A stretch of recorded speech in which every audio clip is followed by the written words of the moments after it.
princípio da isonomia, muito estudado, muito conhecido. Princípio da isonomia. Quem é do direito ama, né, o princípio da isonomia. Homens e mulheres são iguais em direitos e obrigações nos termos dessa Constituição. Esse é o inciso 1 do artigo 5º, falando que homens e mulheres seriam iguais em direitos e obrigações. Aí você fala, Rodrigo, mas tem diferenciação. Tem, olha só. Isonomia significa tratar de forma igual aqueles que se encontrem nas mesmas condições e tratar de forma desigual aqueles que se encontram em condições distintas dentro das suas desigualdades.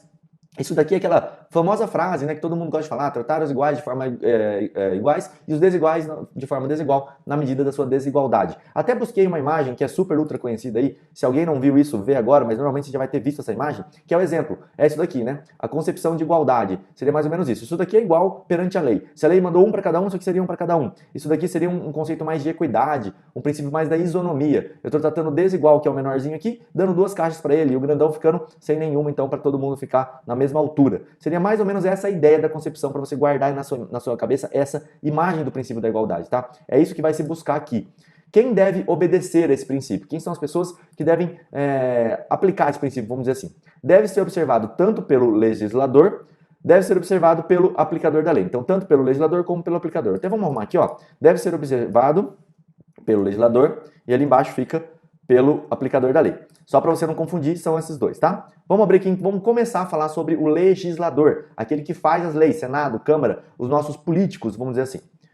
Tem-se a obrigação de não criar leis que tragam tratamento diferenciado às pessoas que se encontram em situações equivalentes, a chamada igualdade na lei ou igualdade material. Eu não posso, então, criar uma lei que trata diferente as pessoas que se encontram em situações iguais. Tratamento diferenciado na lei só é permitido quando houver razoabilidade para tanto. Lembra da foto que a gente acabou de ver lá em cima? Acho que eu até já fechei ela aqui. Aquela fotozinha é um exemplo clássico. Se a gente fosse criar uma lei ali, falando, olha, o mais baixinho ganha mais caixas, o intermediário ganha um pouco menos e quem é muito alto não ganha caixa nenhuma. Seria mais ou menos uma lei para isso, tá? Então vamos lá.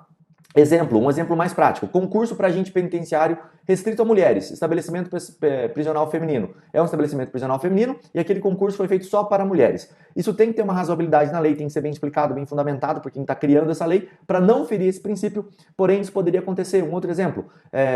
Concurso para delegado, que tem prova física, de aptidão física.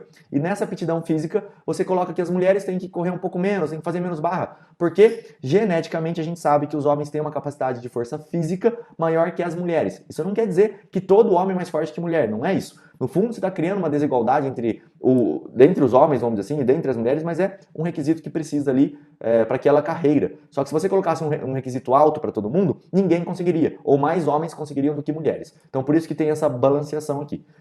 Deve ser observado pelo aplicador da lei. Vamos falar agora sobre o aplicador da lei, que são os juízes, os magistrados, nós, operadores de direitos, assim por diante. Estão impedidos de dispensarem tratamentos diferenciados aos sujeitos quando a lei concedeu um tratamento igualitário, igualdade perante a lei. Seria no seguinte sentido: se a lei falou que essas duas pessoas têm que ser tratadas de modo igual, você não pode ir lá e tratá-las de modo diferente, tá? Só porque você quer tratar. Você tem que obedecer a igualdade que foi criada pela lei. Ações afirmativas. O que são ações afirmativas? Isso é muito importante, tema muito da moda aí. Na verdade foi há um tempo atrás o tema da moda, mas ainda é muito aplicado. Ações afirmativas é quando eu faço algo para afirmar uma certa classe, uma certa categoria. Por exemplo, eu dou cota para o público negro. Por que eu faço isso? Porque eu sei que historicamente os negros sofreram muito com a escravidão e tudo mais, então eles não estão inseridos na sociedade como deveriam estar inseridos. A sociedade não é mesclada do modo como deveria. Tem muito mais negro pobre do que branco pobre, por exemplo. Então por isso eu preciso fazer uma ação afirmativa para trazer essa igualdade. E essa é a ideia da ação afirmativa. São instrumentos jurídicos que conferem efetividade aos direitos e garantias fundamentais, a igualdade material aqui, corrigindo distorções decorrentes da simples aplicação formal do princípio da igualdade. Então a ideia seria essa, ou por exemplo, cota para quem não tem recurso. E assim por diante. Eu coloquei aqui embaixo, ó, cotas raciais nas universidades públicas e nos concursos. Então, se eu falasse assim, todo mundo tem que passar no vestibular igual. Porém, como você sabe que a maior parte do público mais pobre é negra, eu estaria restringindo a universidade para quem é mais rico e branco, por exemplo. Então, por isso, cota racial na universidade. Essa é a ideia, tá? Isso é uma ação afirmativa.